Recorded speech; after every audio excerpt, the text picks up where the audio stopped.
Good morning, Lake Havasu City. Alan Wolochuk, Airport Operations Supervisor. Today, we're going to demonstrate how we do a runway light and FOD check. We do this twice a day, once in the morning when the lights are on, and sometime in the afternoon. So right now, we're at the whole short line of runway 32 and Alpha 1. And so what I'm going to do is I'm going to let everybody in the area know what our intentions are before we enter the runway. Lake Havasu City traffic, Airport Operations vehicle holding short runway 32 at Alpha 1 runway check. Now we wait for if there's any aircraft in the area to respond back to let us know that they are in the area and what their intentions are.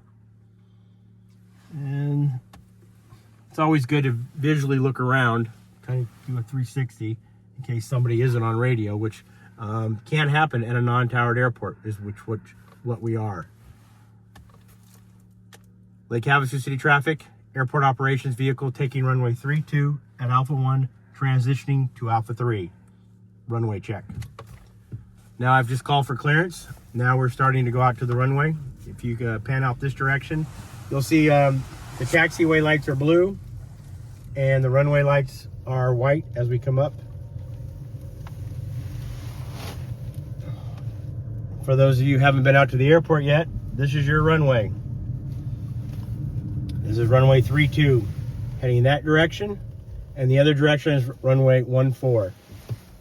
So now, as we start to travel down the runway, we're looking for FOD, which could be pieces of aircraft, rocks, debris, wildlife that's been hit by aircraft.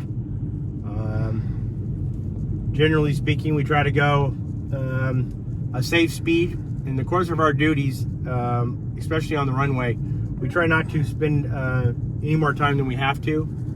The speed limit for the taxiways are 15 miles an hour, but out here, as long as we keep a safe speed and we're able to identify any objects that possibly are on the runway, we try to get off as fast as we can. We check our number boards. Distance remaining. So we have 6,000 feet remaining to the end of the runway.